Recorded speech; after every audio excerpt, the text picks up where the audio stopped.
Batasa ku kampuni y'abayindi ekola omwenge gye balumiriza okuta amazzi amakyafu ne gakulukutira mu ntobazi wamu n'omugga Kiyira ate nga basinga mwe bajja amazzi agakozesebwa ewaka.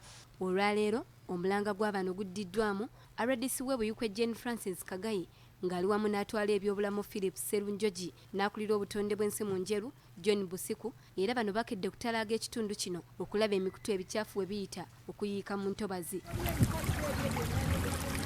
Abatuuze bano nga bakulembeddwamu kansala w'ekitundu bategeezezza nti kampuni eno eya Modern Distillers tekoma ku kwonoona butonde bwa nsi kyokka wabula eteeka obulamu bwabwe mu matigga bwe kituuka ku nsonga y'ebyobulamu.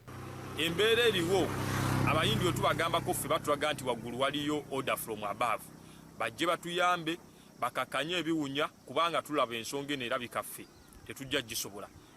Omwalo ogwo gwolaba twali tugukozesa nga kutusana amazzi agatufukiriza agatusukira n'amazzi ag'ebisolo naye okuva factory eriyo yatandika tosobola gakozesa ku kimera kyonna oba ku kisolo kyonna. Mafu galimu oba chemicals oba galimu mu kisi tuyinza kumanya kubanga tetuli bakugu naye obukyafu bwago olaba ne bwe gayita obuyisi omuddo oguli ku bbali gwagenda gukala. Kuno bagasseeko nti amazzi agajjudde obukyafu n'obutwa agakulukuta okuva mu kkolero lino gabatidde emmere yaabwe ssaako n'okutta ebyennyanja mu mugga Kiyira kyokka nga newankubadde bazze beekubira enduulu eri abakulembeze baabwe wabula ne batayambibwa. Kati nga ffe abalimi gatookera ebirime byaffe omuceere entula sukuma we gaba gayise gookera ddala.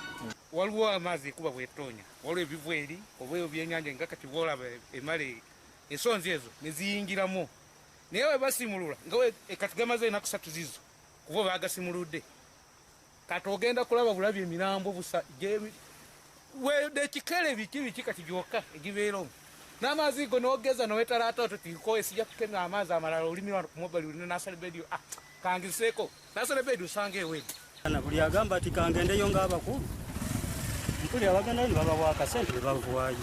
RDC Jane Kagayi ne banne bwe babadde balambula amazzi gano gye gayita baliko dereva w'emmotoka ya Kazambi okuva mu kampuni ya Modern Distillers gwe bakutte ng'ayiwa Kazambi mu ntobazi kyokka ono agezezzaako okwewozaako wabula nga buteerere.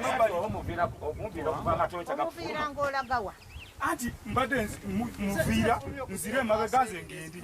RDC agugumbudde abakulembeze b'ekitundu kino ku bwayise obugayaavu n'obutafaayo okukuuma obutonde bw'ensi. Agala okukubiriza abakozi baffe abanjeru municipality nti bafube nnyo okulaba nga batambula mu bitundu ebyo naddala mu myala we gyetooloolera okuyiwa mu River Nile oba mu Lake Victoria okulaba nga abantu tebanoona mazzi. Ono era asabye bannamakolero bulijjo okufaayo okuzimba ebifo awasengejjerwa ebikyafu ebiva mu makolero gaabwe okutaasa abatuuze ababaliraanye okulwala endwadde ezeekuusa ku bukyafu ate n'okukuuma obutonde bw'ensi. What must be done is for all factories that use water that should prepare or should organize the treatment areas because that water with the lubricants should not flow down to our river. Wabula yo muyindi nannyini kkolero lino Ishan Patel ng'ono afuniddwa ku lukomo lw'essimu yeegaanye ebyogerwa n'ategeeza nti bamusibako matu ga mbuzi kumuliisa ngo. Whatever water is coming out, you think it is coming from modern only. But it is not like that. Okay. You should go and look into other things. When you will come here, there is no water we are living from here. Ensonga za butonde bwansi nga tuzivuddeko ne tugenda ebweru w'eggwanga.